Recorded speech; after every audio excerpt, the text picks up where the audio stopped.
Sut dwi'n teimlo? Dysga i garu dy deimladau. Cwrdd a dy emosiynau. Helo, mae'n hyfryd cwrdd â ti. Sut wyt ti'n teimlo heddiw? Mae teimladau'n effeithio ar bob rhan o'n bywydau, bob dydd. Felly, peth da yw dod i wybod amdanyn nhw. Cyffroes, nerfus, swil, llawn cariad, llonydd, yn fodlon, blin a chrac, yn llawn embarras, hapus. Dyma 4 o'r emosiynau mawr. Hapusrwydd. Wel, helo. Dicter. Beth! Ofn. Ces i fraw. Tristwch. Helo.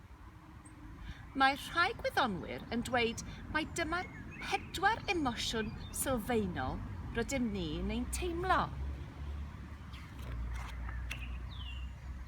Pencadlys emosiynau. Mae teimladau ac emosiynau dechrau'n ddwfn yn dy ymenydd. O'r fan honno, maen nhw'n effeithio ar bob ran ohono ti, o'r coryn i'r sowdl. Dyma sut mae dy ymenydd yn ymateb i rhywbeth brawychus neu beryglus. Barod. 1. Mae dy lygaid yn gweld coryn enfawr. 2. Fel switchfwrdd anferth, mae dy thamalws yn anfon yr wybodaeth o dy lygaid i rannau eraill yr ymenydd. Dyma ni, mae'r emosiynau'n cael ei gwneud yma. Cortex ar flaen yr ymenydd. Hypothalamus fan hyn, thalamus fan hyn y canol, hippocampus fan hyn, ti Kevin. Mae dy hippocampus yn gwneud penderfyniad. Mae hyn yn frawychus. Mae'r cortex yn y blaen yn rhyddhau cemegion i wneud i ti ymateb.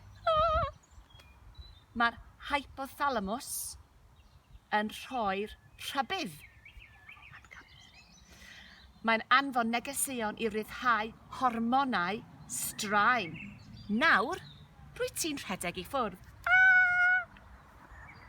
Mae hyn i gyd yn digwydd mewn 10 rhan o eiliad. Mae emosiynau'n gwneud i ti ymateb yn gyflym. Oeddet ti'n gwybod bod y gorff weithiau'n ymateb i dy emosiynau'n gynt na dy feddwl? Rwyt ti'n mynd yn emosiynol os yw dy wddf, neu dy neu dy sgwyddau, neu dy freichiau, neu dy ddwylo, neu dy frest yn mynd yn dyn. Yna, ceisio newid y sefyllfa.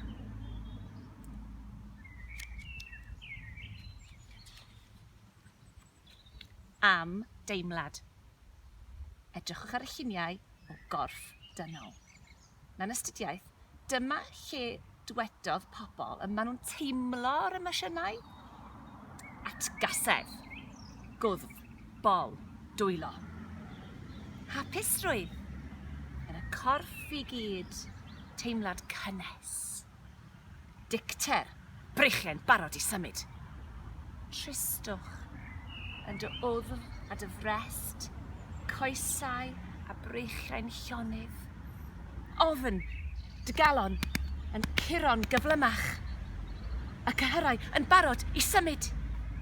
Cenfigen, yn dy galon, yn dy ben. Wyt ti'n cytuno? Beth am i chi dynnu lluniau o siap y corff, a wedyn lliwio'r mannau lle rydych chi'n teimlo eich emosiynau chi? Defnyddio'r lliw coch ar gyfer y rhannau sy'n aflonydd. A glas am y rhai sydd yn llonydd. Coch, pethau sy'n aflonydd, bits that move, feel a bit, you can't stand still. A glas am y rhai sy'n llonydd, still bits. Mae pob un yn bwysig. Mae pob teimlad gan gynnwys dicter, ofn a thristwch yn bwysig. Maen nhw'n naturiol ac yn rhan ohono ti. Felly mae croeso i ti ddangos dy deimladau. Mae emosiynau yn ein helpu ni i oroesi, to survive.